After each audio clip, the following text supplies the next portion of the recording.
자, 통합사회 8번째 시간 이제 사회 정의와 불평등 이 단어 들어가 볼 거예요. 자, 우리가 배울 거 첫 번째 정의의 의미와 실질적 기준이야. 이렇게 다양한 전형의 특징과 작용, 다양한 불평등 현상과 정의로운 사회 실현 이렇게 세 개의 개념으로 쪼개집니다. 자, 한번 시작해 보겠습니다. 정의의 의미와 필요성입니다. 핵심 개념 봅시다. 일반적 정의, 분배적 정의, 교정적 정의 세 개의 개념으로 나뉘고요. 정의의 의미부터 한번 봅시다. 자, 이거 두 개는 아마도 중학교 도덕 시간에 배웠을 겁니다. 자, 정의의 의미가 무엇인지 봅시다. 정의는 인간이 지켜야 할 올바른 도리 또는 사회를 구성하고 유지하는 공정한 도리로 개인이나 사회가 추구해야 될 바로 기본적인 덕목이 정의입니다. 핵심 개념 포인트, 핵심 포인트 딱 할게요. 도리.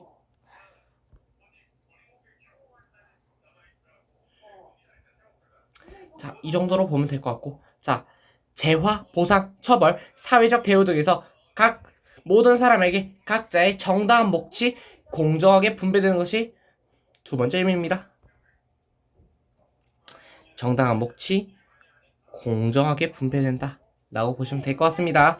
자, 정의에 대한 다양한 사상가들의 입장입니다. 자, 맹자, 플라톤, 벤담, 롤스 있는데 여기서 좀 유명한 사람이 누구냐면 다 유명하지만 롤스, 정의 파트에서는 롤스가 좀 따봉, 으뜸이라고 보셔야 될 것 같습니다. 자, 그래서 보자고. 맹자는 정의를 의로움으로 표현했습니다. 자, 플라톤 정의론은 롤스죠. 플라톤은 정의를 사회 각 계층 사람들이 각자 자신이 맡은 일에서 탁월함을 발휘하여 조화를 이룬 상태라고 주장했습니다. 자, 일단 맹자는 의로움으로 표현해서 좋죠. 자, 각 계층 사람들 이제 조금 자세해집니다. 맡은 일에서 탁월함을 발휘하여 조화를 이룬 상태라고 주장합니다. 통치자, 방위자, 생산자 계층은 아니다. 이땐 계급사회였으니까. 자, 벤담 봅시다. 정의는 벤담은 공리주의죠. 벤담의 공리주의. 정의는 사람이 최대 행복을 얻을 수 있게 하는 것이라고 주장했습니다. 이거는 정확히는 말하자면 공리주의라고 볼 수 있겠죠. 자, 롤스는 뭐라고 말해? 자, 이제 롤스의 말에 좀 주목을 해야 됩니다. 사회 제도의 제1덕목으로서의 정의를 강조함. 법이나 제도가 효율적이고 정연할지라도 정의롭지 못하면 개선되거나 폐기되어야 함. 이거는 뭡니까? 바로 약간 이제 사회 제도의 1덕목으로서 정의를 강조한 거는 이전에 배웠던 시민의 불복종과 이제 좀 연관이 있다 보면 되죠. 이런 점에서 합법적인 방법이 모두 안 됐을 때 불법적인 방법을 사용한다. 자, 아리스토텔레스의 정의관입니다. 자, 다양한 사상가들의 입장을 받고 이제 아리스토텔레스의 정의관을 보자고. 아, 그래. 이 사람도 정의에선 좀 한몫하는 사람이죠. 자, 정의를 일반적 정의하고 부분적 정의하고 구분하고 그 부분적 정의를 분배적 정의와 교정적 정의로 구분한다. 자, 교정이 뭡니까? 틀어지거나 잘못된 것을 바로잡는 거. 이런 거 가지고 굳이 설명을 할 필요는 없는데 그냥 있길래 한번 해봤습니다. 자, 봅시다. 정의를 뭐로 정해서? 일반적 정의와 부분적 정의를 구분하고 그 부분적 정의를 분배적 정의와 교정적 정의로 구분했다고.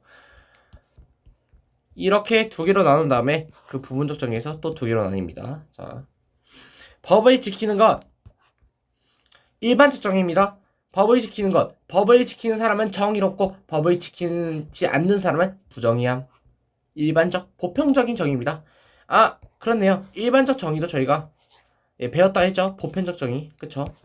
부분적 정의는 이제 분배적 정의와 교정적 정의로 나왔는데 분배적 정의는 각 사람의 가치에 따라 재화, 권력, 명예 같은 사회적 가치를 공정하게 분배한다고. 그러니까 아리스토텔레스는 가치의 비례에 따른 분배의 비례를 강조한다. 그러니까 일단 공정하게 분배하는 게 분배적 정의입니다. 가치에 따라서 각 사람의 교정적 정의는 뭡니까? 타인에게 해를 끼쳤으면 그만큼 보상하거나 처벌하고 이익을 주었으면 그만큼 돌려받게 함으로써 서로 동등하지 않은 것을 동등하게 바로잡는 것입니다. 자, 의 봅시다. 분배적 정의는 무엇인가? 교정적 정의 했죠? 예, 이익을 주었으면 동등하게 바로잡는 거. 좀 치다와서 죄송합니다. 자, 이 봅시다. 분배적 정의는 뭐냐? 자, 다양한 사회적 가치를 마땅히 받을 만한 사람이 받게 함으로써 각자 자신의 몫을 누릴 수 있게 하는 게 분배적 정의의 의의가 되겠죠.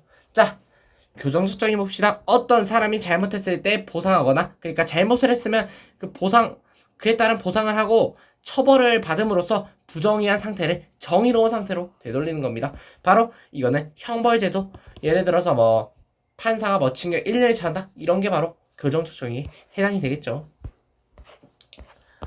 자, 이제 정의의 이제 종류나 이제 사상가들의 입장에 대해서 한번 알아봤으니 정의의 필요성에 대해서 한번 알아보겠습니다. 자, 구성원의 기본적 권리를 보장합니다. 정의는 뭐야? 구성원이 자신의 권리를 누리도록 보장하고 권리 침해가 발생했을 때 이를 바로잡는 역할을 합니다. 그리고 사회 통합 실현에 기여합니다. 정의로운 법과 제도는 구성원들의 이해관계에 따른 갈등을 공정하게 처리하며 상호 협력과 신뢰 회복에 도움이 되겠죠. 그쵸? 공동선 실현에 기여함. 이거는 형광펜으로 포인트 한번 잡아볼게요.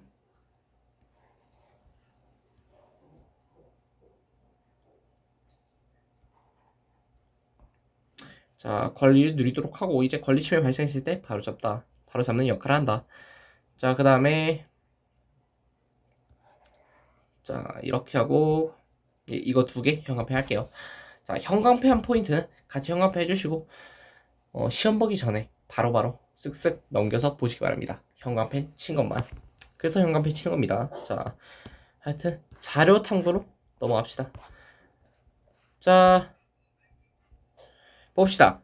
사회제도의 제1덕목으로서의 정의 봅시다.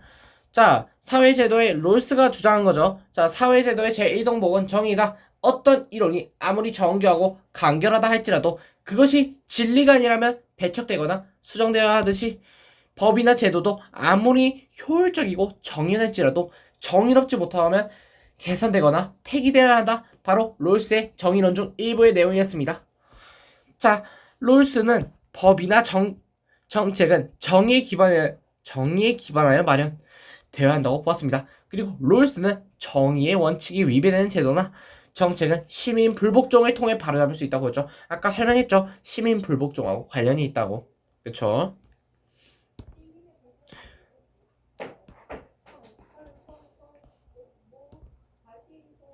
자, 아리스토텔레스의 정의관입니다.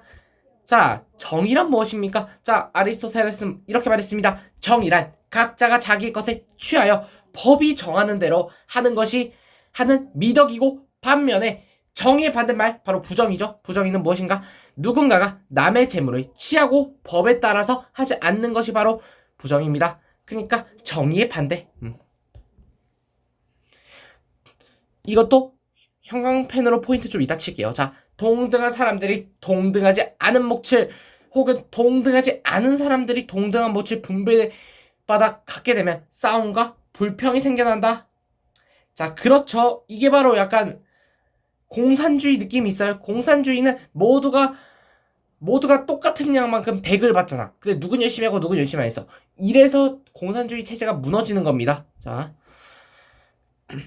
솔직히 뭐 지금 공산주의로 하기 힘들어요. 아마도 아닌가? 잠깐만, 제가 잘못 알고 있을 수 있어요. 이걸로 유지되는 나라가 윗나라 있긴 한데. 하여튼 자본주의 짱입니다. 자, 분배는 모든 사람들의 동일한 것을 가지는 것이 아니라 뭐야? 가치에 따라. 핵심입니다. 자, 이거 왜 밑줄을 안 쳤냐? 별표 가치에 따라 뭐야? 비례적으로 이루어질 때 정의롭다고. 가치에 따라가 없으면은 뭐야? 일을 땡가 놀아도 내가 일을 안 해도 뭔가를 받네? 그럼 할 필요 없잖아. 아니야. 그러니까 가치에 따라라는 단어가 필연적으로 존재해야 한다고. 자, 그리고 어떤 사람은 때리고 어떤 사람은 맞은 경우, 또 어떤 사람은 손해를 입히고 어떤 사람은 손해를 입은 경우, 이거 뭐죠? 교정적 정의에 대해서 말하고 있죠. 뭐야? 잘못된 것에 바로잡자고. 이때는 뭐야? 재판관은 그 손해의 차이에 주목하여 이익을 삭감함으로써 손해와 동등하게 만들기 위해 노력한다고. 자, 아리스토텔레스는 뭐야? 일반적 정의는 뭐야? 공익을 지향하는 뭐야? 법을 강조했어요. 준법으로서의 정의라고 했어요. 근데 분배적 정의에서는 이제 부분적 정의에서는 또 나이죠. 분배적 정의하고 일반적 그 교정적 정의로. 자, 분배적 정의는 뭐야? 가치에 비례, 가치 비례. 자, 포인트 할게요. 가치 비례하여 분배되어야 한다. 일반적 정의는 준법으로서의 정의, 분배적 정의는 가치에 비례하는 이제 가치에 비례해서 분배되어야 하고, 교정적 정의는 뭐야? 자, 타인에 끼친 해악, 이익에 대한 돌려받은. 그냥 범죄 생각하시면 돼요. 범죄 저질렀으니까 피해를 받았고 그 피해를 보상받고 그 다음에 그 피해를 끼친 사람은 그만큼 처벌받고 보상하고. 자료 3 봅시다. 마지막 자료예요. 사형 제도에 대한 칸트와 베카리아의 입장입니다. 자, 칸트입니다. 형벌은 오직 뭐야? 범죄를 저질렀기에 가해지는 것입니다. 동등성의 원리에 따라 범죄자에는 범죄와 그 동등한 형벌이 가해져야 한다고. 그래서 살인을 한 사람은 뭐야? 살인에 처해져야 한다고. 그쵸? 칸트는 뭐야? 범죄를 저질렀으면 그에 동등한 처벌을 받을 것. 살인해서 너 사형. 이렇게 주장하고 있는 거고. 자, 베카리아는 뭐야? 베카리아 약간 반대로 약간 물론 형벌은 하지만 약간 반대로 좀 더 교화적으로 형벌의 목적은 뭐야? 범죄자가 시민에게 해악을 입힐 가능성을 방지하고 일반 시민들이 유사한 행위를 할 가능성을 억제하는 것이다. 사형보다는 종신노역형이 범죄 예방에 더 효과적이다. 베카리아가 말했습니다. 근데 뭐 미국 같은 데는 오히려 종신형이 좀 더 최악이다 라고 할 정도로. 아닌가? 그건 또 아니다. 사형이 좀 더 심리적으로는 더 그렇긴 하겠습니다. 자, 하여튼 형벌에 관하여 칸트는 응보주의적 입장을, 베카리아는 자, 응보주의 우리 앞에 했니? 응보주의 안 했네요. 응보주의 제가 설명해 드리도록 하겠습니다. 자, 응보는 뭔가 응보주의적은 그러니까 칸트하고 한말하고 똑같아. 뭐냐면 뭔가를 저질렀으면 그 저지른 대로 응보적으로 돌아온다고. 응보적인 응보주의. 그러니까 중학생 배웠는데 이거 뭐야? 저질렀으면 그 저지른 만큼 대갚아야 된다고. 약간 이런 느낌. 베카리아는 공리주의 저 입장을 가지고 있습니다. 그러니까 막 사형하는 것보다는 그리고 칸트는 뭐야? 보복의 원리에 따라 살인자에 대한 사형을 강조하였고, 베카리아는 뭐야? 사형보다 종신노역 거긴 범죄 예방에 더 효과적인 형벌이라고 보였다. 자, 이게 좀 더 극단적으로 요약할 수 있겠다. 자, 이제 개념을 봤으니 개념 체크 보도록 하겠습니다. 자, OX 문제입니다. 정의란 인간이 지켜야 할 올바른 도리면서 사회 공정한 도리, 당연한 소리, 옳은 소리 하고 있네요. 맹자는 야, 맹자가 얘들아 공리주의 지정했냐? 그렇잖아. 맹자는 뭐 주장했다고 정의에 대해서 의로운 거. 솔직히 내가 봤을 때 맹자가 제일 단순하면서도 확실해. 정의가 또 지금 롤스나 이런 분들은 정의를 좀 구체하게 규정한 거고. 그리고 정의로운 사회에서는 뭐야? 재화나 보상이 각자에게 공정하게 분배될 수 있습니다. 그렇습니다. 공정하게가 들어가 있잖아. 자, 법을 지키는 것은 뭐야? 일반적입니다. 준법. 자, 제가 요약했죠. 요약한 걸 보시라고. 준법으로서의 정의. 법 지키는 거. 그쵸? 플라토는 뭐야? 각 계층이 맡은 일을 하며 다른 계층의 일을 간섭하지 않는 것은 뭐야? 부정의. 아니 정의. 플라톤. 정의 맞습니다. 내가 뭔 말한 거야 이거. 자, 땡땡적 정의는 뭐야? 어떤 사람이 잘못했을 때 정의로운 상태로 되돌리는 건 뭐야? 부정이라는 상태를 뭐야? 되돌리는 거잖아. 교정적입니다. 나누는 게 아닙니다. 이거 정의겠죠? 법인가? 저울. 아, 그쵸, 저울. 저울은 그다음에 땡땡은 공동의 이익 또는 공동체가 추구하는 가치나 목표로 일반적으로 사회의 공동체 전체를 위한 것을 일컫습니다. 자, 이거 뭘까요? 바로 뭐야? 선이라고. 공동선. 아유, 좋아라. 공동선. 아유, 편합니다. 제 글씨는 편하지 않지만 여러분들을 믿습니다. 전. 자, 보기에서 고르기, 사회적 가치, 개개인물이 생산물을 나누는 일, 이렇게 다릅니다. 자, 한번 풀어볼까요? 재화, 이걸 포함하면 되죠. 사회적 가치죠. 지위도 사회 가치죠. 기회도 사회 가치입니다. 명예도 사회 가치예요. 분배, 얘가 이거야. 엥? 답이 하나밖에 없네요. 자, 마지막입니다. 서로 관련된 내용 연결하기. 아리스토텔레스의 분배적 정의는 가치에 따른 나눔. 아리스토텔레스의 교정적 정의는 뭐야? 자, 처벌이나 보상이죠. 그쵸? 바로 잡아야 되니까. 롤스는 제1덕목으로서의 정의입니다. 자, 이렇게 모든 것은 아니고, 자, 1차적인 개념 정리는 끝이 났고, 다음 시간에 이거 끊을게요. 이거는 강의 끊도록 하겠습니다. 합칠게요. 다 강의 합칠게요. 자, 좀 이따 돌아오도록 하겠습니다. 뿅. 자, 이어서 가봅시다. 자, 굉장히 좀 아까 거의 뭐 12시간 지나서 찍는 것 같은데 이거 하여튼 해보자고요. 자, 업적에 따른 분배 봅시다. 정의 실질적 기준이야 이제. 자, 핵심 좀 볼까요? 업적에 따른 분배. 자, 능력에 따른 분배, 필요에 따른 분배. 분배를 지금 기준으로 보고 있죠. 자, 의미와 얘 봅시다. 업적에 따른 분배. 첫 번째, 이걸 파헤쳐보자고. 의미와 얘를 봅시다. 자, 의미는 무엇입니까? 자, 자신이 성취하거나 기여한 정도. 그러니까 자신의 업적에 따른 분배. 예시는 뭐야? 성과나 실적. 그래, 회사에서 약간 성과가 좋은 사람을 승진시켜주거나 이제 연봉 협상에서 유리하게 작용해주죠. 이게 바로 예시가 되겠습니다. 어렵지 않고요. 장단점이 있겠죠. 예. 장점이 있으면 단점도 있는 법. 자, 각자가 달성한 결과에 대한 측정과 평가가 쉽습니다. 결과 수량화, 그러니까 결과만 보고 하는 거니까. 그리고 성취 동기도 자극할 수 있죠. 내가 업적을 세우면은 그 한 만큼 또 받으니까. 그러니까 사회 전체적으로 뭐야? 생산량을 높일 수 있다. 단점도 있어요. 사회적 약자. 그러니까 조금 사회적 약자한테는 조금 불리하게 작용하는 거죠. 남들보다 조금 떨어질 수 있으니까. 타고난 신체적, 사회적 조건에 따라 업적을 쌓을 수 있는 기회가 줄어든다고 봐야겠죠. 자, 그리고 서로 다른 영역의 성과나 실적을 객관적으로 비교하기 어렵습니다. 이게 또 비슷한 실적을 냈는데 그 정도의 어려움이나 약간 아니면은 좀 더 성과는 열심히 해서 그 성과는 내는데 실적은 다른 사람들이 가져오고 막 이런 거 비교 좀 객관화시키기가 좀 어렵습니다. 주관적인 판단이 있어야 되는 거고. 자, 능력에 따른 분배입니다. 자, 의미와 얘 한번 보도록 합시다. 자, 능력에 따른 분배야. 자, 의미와 얘 봅시다. 능력 뭐야? 육체적, 정신적 능력에 따라 분배하는 거 약간 업적이었죠. 자, 뭐야? 이건 취업 관점에서 보면 됩니다. 자, 예시 봅시다. 전문적인 자격증을 가진 사람이 그렇지 않은 사람보다 더 능력이 낮다고 보고 더 나은 대우를 하는 경우. 자, 이것도 예시가 될 수 있겠지만 좀 더 확실한 예시는 취업이에요. 취업 보면 약간 대학이나 이제 스펙들을 보잖아.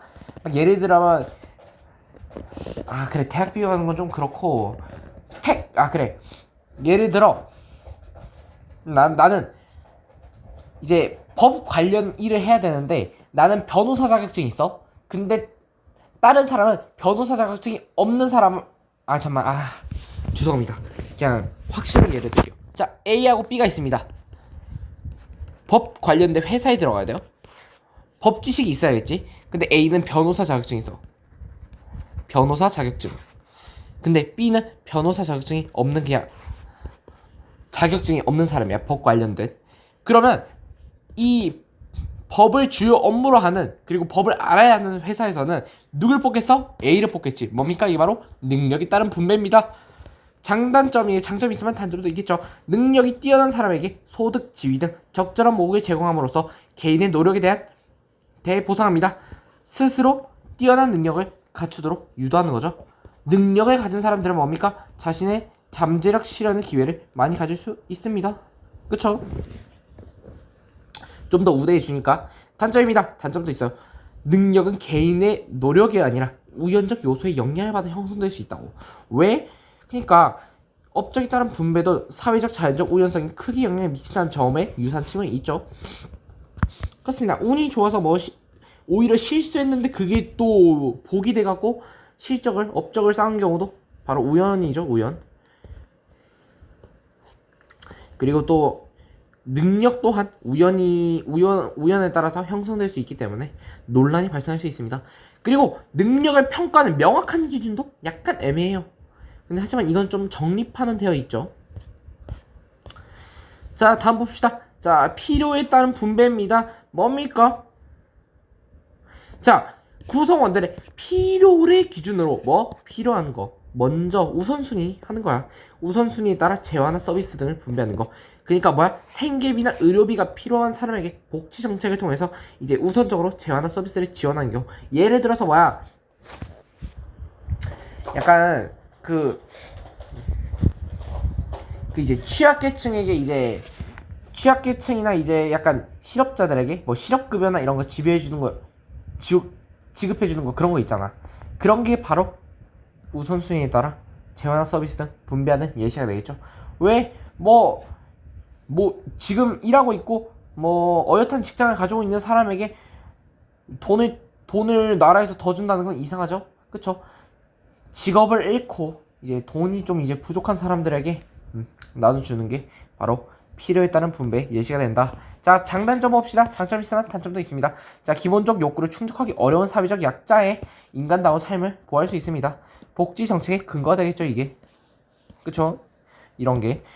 자, 그리고 사회적 안전망을 마련하고 불평등 또한 완화할 수 있습니다. 사회적 약자를 보호하기 때문에. 단점도 있겠죠. 자, 충족해야 할 필요의 수준과 범위에 대해서 사회적 합의에 도출하기 어려워. 그러니까 이런 사례가 있어. 난 지원금을 받을 만큼 상황이 어려운데 하나 조건이 안 맞는다고 그 지원금을 못 받아. 난 정말 필요한데. 이런 경우가 있고, 그리고 개인의 성취 동기 또한 약화시킬 수 있어요. 내가 아무것도 안 해도 나라에서 돈을 주네? 그럼 내가 일을 할 필요가 있을까? 라고 생각하는 거야. 그래서 경제적 효율성을 떨어뜨릴 수 있다고. 성취 동기도 떨어뜨리고. 자, 이제 자료 탐구 봅시다. 자,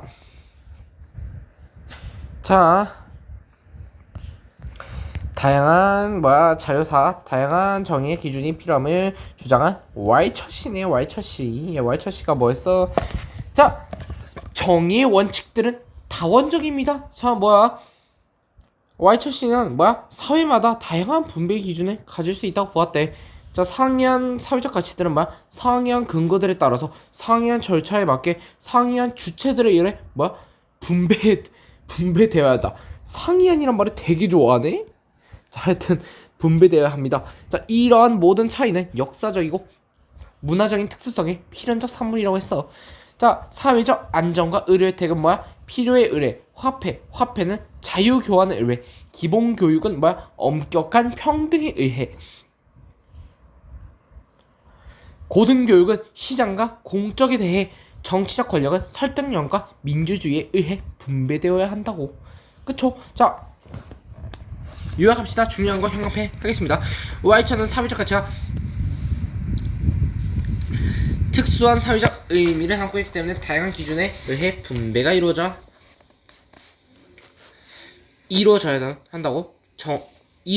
정의롭다고 주장했습니다. 와이처는 사회적 가치의 분배가 다원성을 무시하고 불공정하게 이루어진다면 불평등한 사회가 된다고 보았다. 예를 들어 돈만으로 권력과 명예와 교육을 얻을 수 있다면 돈은 지배적 가치가 되면, 학력이 좋은 이유로 돈을 많이 벌고 권력도 얻고 명예도 따라온다면 학력이 지배적 가치가 되는 것이다. 이는 뭡니까? 하나의 사회적 가치가 다른 모든 영역을 지배하여 장악하는 것은 폭정이고 전제라고 주장하였습니다. 자, 여기서 전제라는 단어는 전제 조건 이런 게 아니라 군주가 이제 약간 어느 한 나라의 군주가 폭정을 일삼는 거, 여기 나오는 폭정, 약간 국민들 억누르고 권력을 휘두르는 거, 이런 느낌으로 보시면 될 것 같습니다.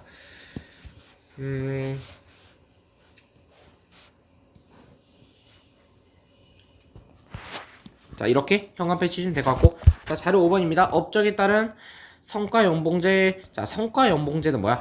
자, 이거는 약간 이제 업적에 따른 분배에 해당되겠죠. 자, 성과 연봉제는 업무 성과에 따라 급여가 결정되게 임금 체계래. 즉 개인의 성과를 평가하여 이에 따라 차등적으로 급여가 인상됩니다. 성과 연봉제는 성과 중심 운영을 통해 조직 문화의 변화와 생산성의 향상을 기대할 수 있어. 이제 최근 공공기관을 비롯한 많은 기업들에서 적극 활용하고 있습니다. 자, 다만 평가의 그러니까 객관성 파악하기가 어려운 게 단점이라 했잖아. 그리고 공정성을 확보하기 위해 지속적인 노력이 필요합니다. 그렇죠. 단점도 있는데 그래도 나쁘지 않다. 자, 현관펜 할게요. 조직에서 업무 성과에 따라 차등적으로 급여를 인상하는 것은 업적에 따른 분배에 해당한다고 볼 수 있죠. 자, 이러한 분배 방식은 뭐야? 개인의 업무는 역량 향상, 기관의 생산성을 높이는데 기여할 수 있습니다. 기관이나 기업에. 자, 장애인 버스 요금 지원 사업과 지하철 무료 승차입니다. 뭡니까?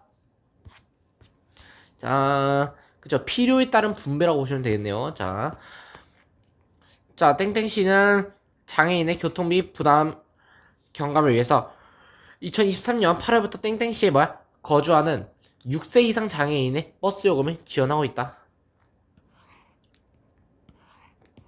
자, 장애인의 버스 요금 지원으로 장애인 가정의 이제 교통비 부담도 줄어들고 자가운전이 힘든 끝이 장애인의 이동 수단 선택권도 확대할 수 있게 되었습니다. 자, 그 이외에도 우리나라에서는 장애인 등록증을 소지한 장애인들은 전국 지하철을 무료로 이용할 수 있는 제도도 갖추고 있습니다. 자, 장애인에 대한 복지는 인간다운 삶을 누릴 수 있도록 하는 복지의 제도 일환입니다. 이러한 분배 방식은 사회적 약자를 위해 더 많은 재화를 사용한다는 거. 그들의 필요를 충족시키고자 노력하는 분배 방식에 해당한다고 볼 수 있습니다. 자, 개념을 봤으니 개념 체크해야겠죠. 자, OX 표시하기입니다. 자, 업적에 따른 분배란 각자가 자신이 성취하거나 기여한 정도에 따라 분배하는 것이다. 맞습니다. 자, 능력에 따른 분배의 장점은 개인이 타고난 우연적 요소가 원천적으로 차단되는 것이다. 그렇지 않습니다. 장점이 아니에요. 단점입니다. 차단되지 않는 게 단점이죠. 자, 그 다음에 필요에 따른 분배는 뭡니까? 필요를 기준으로 우선순위. 맞습니다. 성과에 따라 결과로 수량화하기 어렵다는 거 뭡니까? 업적에 따른 분배 진인 단점. 맞습니다. 아니, 잠깐만, 스탑? 엥? 아니. 수량. 앞에 보자. 수량 아니야, 수량아. 수량화 용이하잖아. 반대. 뭐가 어렵다고? 객관적으로 비교하는 게 어렵다고. 그쵸. 수량하기는, 좋아요. 아이, 왜 또 썼어? X입니다. 자, 성취동기 자극해서 사회 전체적인 생산성을 당연히 향상시키죠. 자, 그리고 능력에 따른 분배는 뭡니까? 전문적인 자격 가진 사람이 더 높은 임금을 제시할 것이다. 왜? 전문적이잖아. 업적에 따른 분배, 업적에 따른 분배, 필요에 따른 분배가 두 개 선택지로 나왔고, 모든 사람이 기본적 삶의 조건 보장을 위해서 다양한 혜택 제공하는 거 기본적 삶의 조건 보장 뭡니까? 업적이 아니라 필요입니다. 사회적 약자 도와주자. 자, 빈칸 채우기 해보도록 하겠습니다.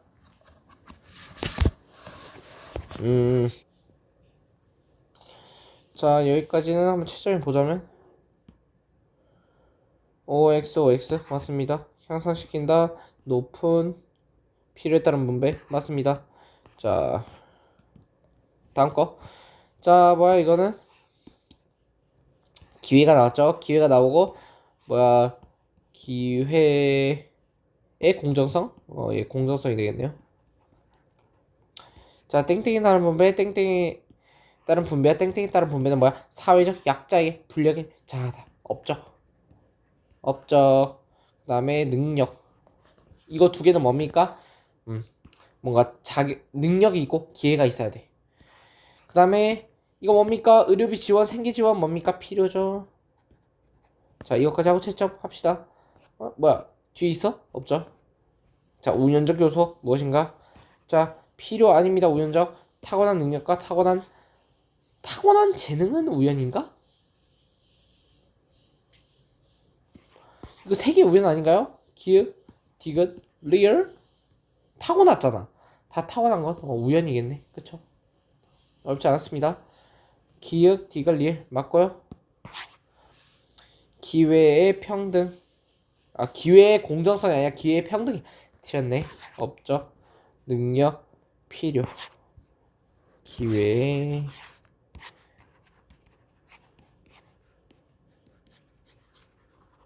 이런 거 틀리네. 자, 이렇게 해서 2단원의 첫 번째 개념이 끝이 났습니다. 자, 다음 시간은 뭐야? 기본 문제하고 1등급 만들기 문제 풀어보면서 핵심 문제들만 해설을 할 겁니다. 예, 여러분들 풀어보시면 되겠습니다. 다음 시간에 만나요. 안녕. 수고하셨습니다.